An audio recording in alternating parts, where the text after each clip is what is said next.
Negara yang kita cintai ini banyak melahirkan para ulama, namun ada yang terlupakan.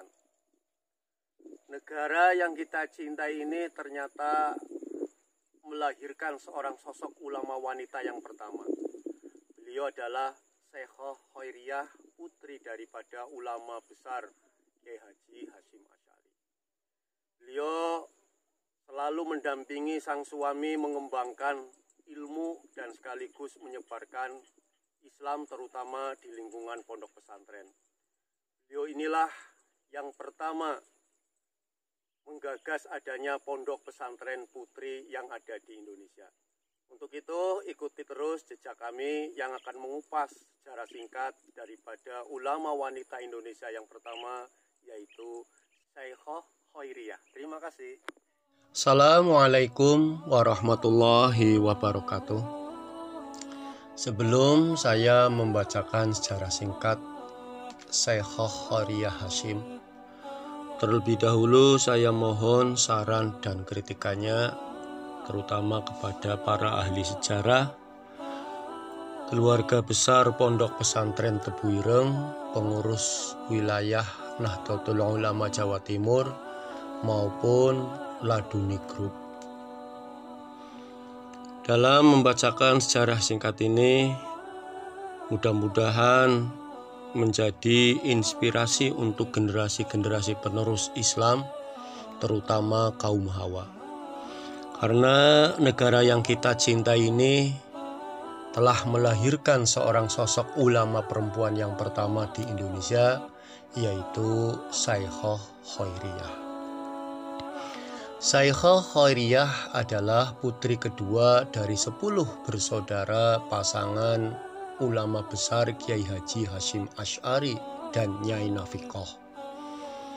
Saudara dan juga saudari dari Syekhah Khairiyah adalah Hanan, Aisyah, Azza, Abdul Wahid, Abdul Hafidz, Abdul Karim, Ubaidillah, Masrurah, dan juga Muhammad Yusuf. Masa kecil Syekhah Khairiyah sebagai putri seorang kiai, kancah keilmuannya tidak bisa dipisahkan dari tradisi pesantren salaf yang kental dengan kitab kuning. Dalam mendidik Syekhah Khairiyah, Kiai Hasyim menerapkan sistem berbeda dibandingkan dengan anaknya yang laki-laki. Jika yang laki-laki, Kiai Hasyim memperbolehkan belajar di luar pesantren Tebu Ireng, misalnya Wahid Hasyim pernah belajar di pesantren Siwalan Panji dan pesantren Lirboyo. Dan juga Kiai Yusuf Hasyim pernah belajar di pesantren Sedayu Gresik dan juga Krapyak Yogyakarta. Sedangkan anak perempuannya tidaklah demikian. Meskipun secara sekilas terlihat adanya sebuah diskriminasi dalam mendidik putra-putrinya, namun pada hakikatnya tidaklah demikian. Kiai Hasyim mendidik Syekhah Khairiyah secara individual, baik melalui sistem sorogan maupun bandongan. Untuk sistem bandongan yang notabene dikhususkan bagi laki-laki, Syekhah Khairiyah tidak terlibat langsung. Ia belajar dengan cara menguping atas ilmu-ilmu yang disampaikan ayahnya kepada ribuan santrinya. Ketidakketerlibatan Syekhah Khairiyah secara langsung atas pengajian bandongan karena saat itu belum ada pesantren yang dikhususkan untuk kaum hawa. Meskipun langkah Syekhah Khairiyah tidak seluas dengan saudara laki-lakinya, ia tetap penuh dengan ketekunan. Ia belajar kepada ayahnya tentang dasar-dasar agama Islam, seperti membaca Al-Quran dan mengkaji kitab semisal Amriti, Alfiyah, Fathul Qorib, Fathul Mu'in maupun kitab-kitab yang lainnya. Sehingga jadilah Syekhah Khoriyah perempuan yang alimah. Ketika dalam masa-masa semangat belajar mengkaji ilmu agama, terbersitlah dalam diri sang ayah untuk menjodohkan Syekhah Khairiyah dengan salah satu santri seniornya yang dikenal alim dalam berbagai disiplin ilmu agama, yaitu beliau adalah Kiai Maksum Ali yang banyak mempunyai karya mengarang kitab. Pernikahan Syekhah Khoriyah dengan Maksum Ali berlangsung pada tahun 1919. Waktu itu Syekhah Khoriyah berusia 13 tahun. Buah dari pernikahannya ia dikaruniai 7 keturunan, yaitu Hamnah, Abdul Jabbar, Ali, Jamilah, Mahmud, Karimah, dan Abidah. Namun sayang dari 7 putra-putrinya yang 5 meninggal dunia. Sehingga hanya 2 yang masih hidup waktu itu, yaitu Abidah dan Jamilah. 2 tahun pernikahannya dengan Kiai Maksum Ali, yaitu pada tahun 1921, Kiai Hasyim Asy'ari menyuruh Syekhah Khoriyah dan suaminya untuk mendirikan pesantren. Kiai Hasyim memandang bahwa keduanya mampu untuk mengelola pesantren dengan mandiri. Dengan penuh ketaatan, keduanya melaksanakan apa yang didhawuhkan Kiai Haji Hasyim Asy'ari. Pondok pesantren tersebut sesuai dengan anjuran Kiai Haji Hasyim Asy'ari dibangun di daerah yang masih minim agamanya dengan tujuan agar ajaran Islam tersebar luas. Maka dibelilah tanah di daerah Seblak yang waktu itu dikenal sebagai area hitam karena masyarakatnya masih jauh dari tuntunan syariat. Saat sedang fokus-fokusnya menyebarkan dan juga mengembangkan pondok pesantren, Syekhah Khoriyah mendapatkan ujian berat karena sang suami telah pulang ke rahmatullah atau wafat karena sakit. Kiai Maksum Ali wafat pada tanggal 24 Ramadan 1351 Hijriah bertepatan dengan tanggal 8 Januari 1933 Masehi dengan usia yang sangat muda, yaitu 33 tahun. Wafatnya Kiai Maksum Ali menjadi pukulan berat Syekhah Khoriyah dan juga pesantren Seblak yang dirintisnya serta pesantren Tebu Ireng. Karena waktu itu Kiai Maksum Ali masih aktif mengajar di dalamnya. Sebagai Kiai, Maksum Ali adalah merupakan Kiai Jombang yang menjadi referensi setelah Kiai Haji Hasyim Asy'ari. Ia adalah sosok Kiai yang menggagas adanya Madrasah Salafiyah Syafi'iyah di pesantren Tebu Ireng. Melihat kondisi anaknya yang menjanda dalam usia yang relatif masih muda, yaitu 27 tahun, maka Kiai Hasyim merasa sangat prihatin dan ingin segera mencarikan jodoh jika masa iddahnya sudah habis. Ia ingin mencarikan jodoh yang alim sebagaimana Kiai Maksum agar bisa mengembangkan pesantren Seblak yang ditinggalkan oleh figurnya. Setelah kabar duka yang menyebar karena Syekhah Khoriyah adalah sebagai putri ulama, sehingga kabar ini menyebar sampai di berbagai pelosok Nusantara hingga sampai ke Haromain, di mana kabar ini dibawa melalui buah bibir dari jamaah haji yang berangkat melaksanakan ibadah haji di Tanah Suci. Di antara penduduk Nusantara yang bermukim di Mekah yang mendengar kabar tersebut adalah Kiai Abdul Muhaimin Al-Lasemi, seorang ulama dari Lasem, Jawa Tengah yang mukim di Mekah menjadi pengajar di sana. Kiai Haji Abdul Muhaimin masih mempunyai hubungan kerabat dengan Kiai Haji Hasyim Asy'ari, sebab ia merupakan menantu dari Kiai Hasbullah Tambak Beras yang tidak lain adalah paman dari Kiai Haji Hasyim Asy'ari. Saat mendengar kabar tersebut, maka Kiai Muhaimin saat itu berstatus duda karena istrinya telah meninggal dunia. Semenjak kemangkatan istrinya atau wafat istrinya, Kiai Abdul Muhaimin memantapkan diri untuk menghabiskan sisa umurnya di Haromain karena kedalaman ilmunya untuk mengamalkan ilmunya.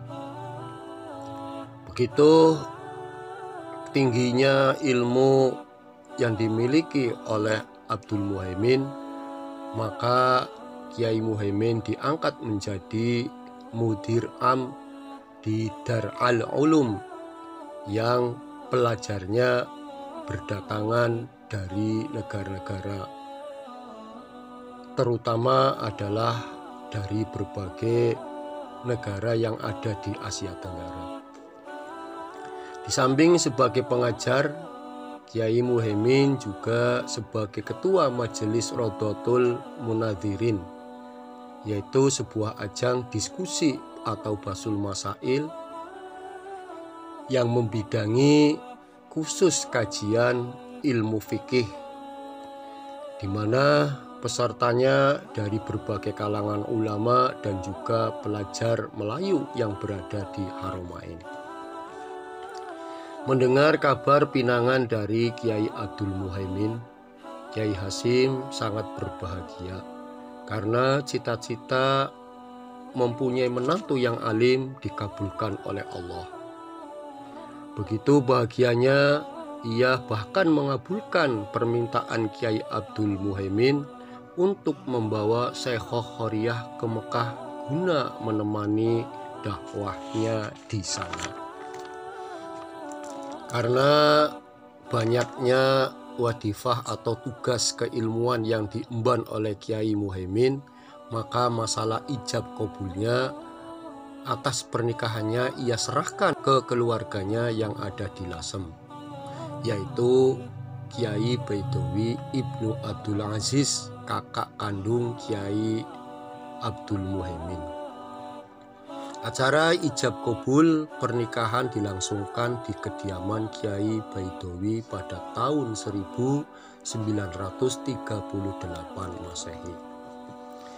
Setelah resmi menjadi istri Kiai Muhaimin, Syekhah Khoriyah diantar ke Mekah oleh saudaranya yaitu Kiai Akar Hanaf guna diserahkan kepada Kiai Muhaimin selaku suami yang sah.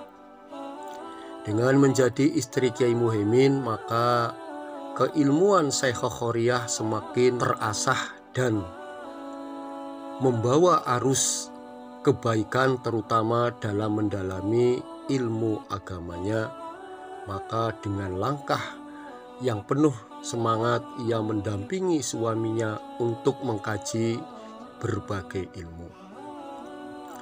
Mahlike rumah tangga Syekhah Khoriyah dan juga Kiai Muhaimin dikaruniai 3 keturunan, namun sayang ketiganya wafat atau meninggal dunia. Meskipun ketiga anaknya meninggal dunia, tetapi semangat keduanya senantiasa gigih dalam menyebarkan ilmu dan juga menyebarkan keilmuannya terutama dalam bidang untuk pendidikan. hingga pada akhirnya Kiai Muhaimin wafat pada tahun 1946 Masehi. Setelah anak dan juga suaminya meninggal dunia, Syekhah Khoriyah masih mengabdi di Haromain. Ia sebagai mudirah di Madrasah Kuttabul Banat hingga akhirnya ia diminta oleh Presiden Soekarno agar berkenan kembali ke Indonesia. Sebab bangsa Indonesia masih sangat membutuhkan sumbangsih ilmu-ilmunya dengan tujuan agar para kaum hawa yang ada di Indonesia berpikiran maju dan mau menggali ilmu-ilmu agama. Dengan penuh pertimbangan, akhirnya Syekhah Khoriyah berkenan kembali ke Indonesia pada tahun 1957. Sejak itulah ia mengabdikan diri lagi mengasuh pesantren Seblak hingga akhir hayatnya. Saat kembali ke Indonesia, Syekhah Khoriyah aktif di berbagai organisasi seperti menjadi Ketua Fatayat Nahdlatul Ulama pada tahun 1958 hingga 1962 dan juga menjadi anggota pengurus besar Nahdlatul Ulama pada tahun 1960-an. Kehidupan Syekhah Khoriyah juga tetap selalu mengajar di pondok pesantren Tebu Ireng dan juga aktif di berbagai kegiatan majelis taklim. Bahkan kedua anaknya yang bernama Abidah dan Jamilah turut membantu kegiatan sang ibu. Begitu besar perhatian Syekhah Khoriyah kepada kaum hawa terutama dunia pendidikan, maka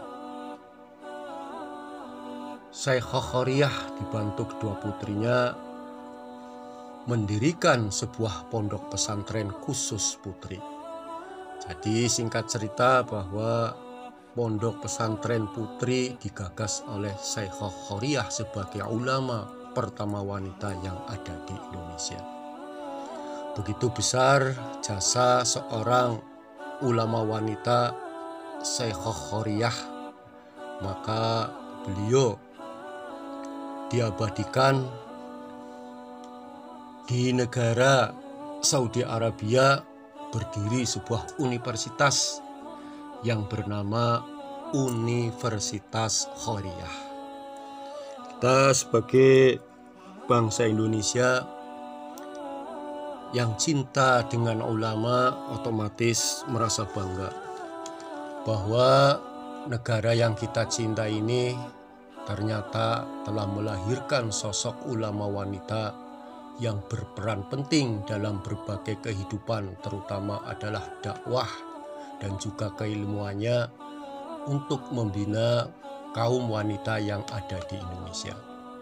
Untuk itu, sejarah singkat Syekhah Khoriyah yang jelas belum mendekati kesempurnaan, namun mudah-mudahan bermanfaat untuk kita semua, terutama generasi-generasi penerus dan khususnya kaum hawa, agar selalu gigih dan selalu bersemangat untuk mempelajari agama.